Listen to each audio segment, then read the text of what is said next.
ఎందుకే ఎన్నికలకు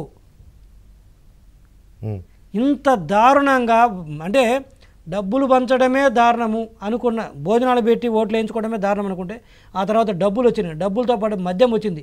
ఈరోజు ఇది ప్రాణాల మీద తెచ్చే అంశం. సరే డబ్బులు అంటావా, అది అనైతికమైనప్పటికీ కూడా తీసుకుంటాడు, వాడు ఏదో ఖర్చు పెడతాడు, మళ్ళీ ఎకానమీలోకి వస్తుంది. బట్ ఇది ఎకానమీలోకి వచ్చేది కాదే, డ్రగ్స్ వాడి హెల్త్ పోతుంది.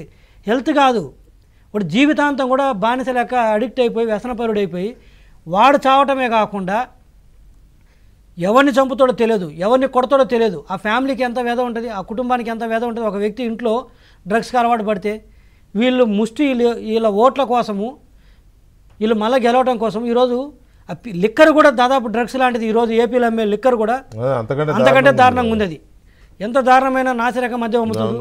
అయినా మీరు ఎట్లా ఇంకా వైసీపీని ఎన్నుకోవాలంటారు? ఇప్పుడు ఏదో ఒక పార్టీలో రెండు పార్టీలు సార్, వాళ్ళ అభిమానం వాళ్ళ పార్టీ వాళ్ళు ఎట్లా అభిమానం? ఇప్పుడు పోయేది నీ ప్రాణాలు పోతున్నాయి కదా, నీ బంధువుల ప్రాణాలు పోవట్లేదా, నీ ప్రజలు కదా. అవునండి, ఒక పార్టీలు రెండు పార్టీలు అంటే నాసిరకం.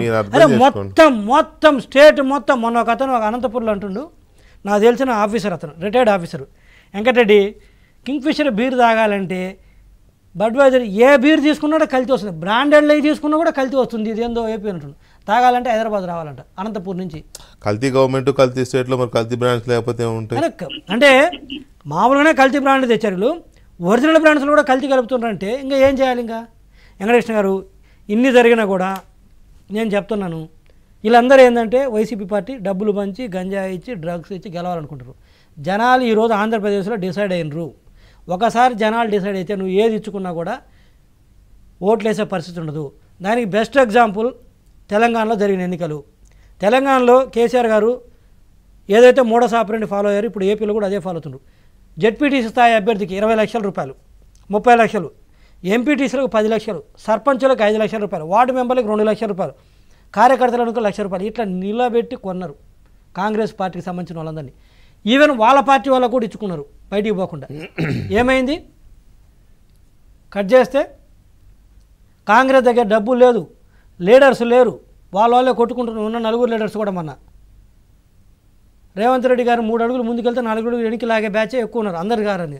అయినా కూడా ఫ్యాక్టే కదా, ఓపెన్గా ఎంతమంది మాట్లాడారు? రేవంత్ రెడ్డి గారిని మా పీసీసీ ప్రెసిడెంట్గానే ఒప్పుకోను అని చెప్పిన వాళ్ళు, అంటే పీసీసీ ప్రెసిడెంట్ వచ్చిన తర్వాత అంటే సత్యం ఎందుకు చెప్తున్నంటే జనాలు డిసైడ్ అయితే ఎలా ఉంటుంది అంటానికి అంత ఓపెన్గా వాళ్ళు విభేదించుకున్నప్పటికీ కూడా లీడర్సు జనాలు డిసైడ్ అయితే రిజల్ట్స్ ఎలా ఉంటుంది అంటానికి మొన్న జరిగిన తెలంగాణలో జరిగిన అసెంబ్లీ ఎన్నికలు తెలుసా మీకు?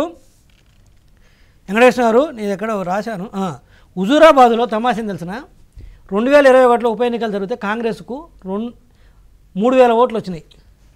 అదే టైంలో బాబ్జీ గారు బద్వేలో ఉప ఎన్నిక జరిగితే కాంగ్రెస్కి 6,000 ఓట్లు వచ్చినాయి. ఏది ఆంధ్రప్రదేశ్లో లేదు అన్న కాంగ్రెస్కి ఏమో 6,000 ఓట్లు వస్తే కాంగ్రెస్ కొద్దిగా గొప్ప బతుకుందన్న హుజూరాబాద్ అదే ఏది తెలంగాణలో హుజూరాబాద్లో 3,000 ఓట్లు వచ్చినాయి. కరెక్ట్గా 2 సంవత్సరాల్లో 3,000 ఓట్లు వచ్చిన కాంగ్రెస్ అధికారంలోకి వచ్చింది. అది డిపాజిట్లు పోవడం కూడా అనరు. రైట్. రేపు ఆంధ్రప్రదేశ్లో కూడా వెంకటకృష్ణ గారు, ఈరోజు జగన్మోహన్ రెడ్డి గారు మొన్న సర్పంచ్ ఎలక్షన్స్లో లోకల్ బాడీస్లో నేను 90% గెలిచాను, 95% గెలిచాను, తిరుపతి ఉప ఎన్నికల్లో దొంగ ఓట్లు బొంగ ఓట్లు ఏదో ఒకటి నేను గెలిచానని చెప్పుకున్నా కూడా ఈరోజు ఏదైతే జరిగిందో తెలంగాణలో టీఆర్ఎస్ గవర్నమెంట్కి ఏదైతే జరిగిందో ఏది ఇన్ని తెచ్చుకొని కూడా కాంగ్రెస్ ఏదైతే డిపాజిట్లు రాకుండా పోయినా కూడా ఈరోజు కాంగ్రెస్ ఎలా గవర్నమెంట్ ఫామ్ చేసిందో అంతకంటే మంచి మెజార్టీలతో ఎక్కువ సీట్లతో ఈరోజు ఎన్డీఏ కూటమి టీడీపీ జనసేన బీజేపీ రేపు వచ్చే మే 13 జరిగిన ఎన్నికలు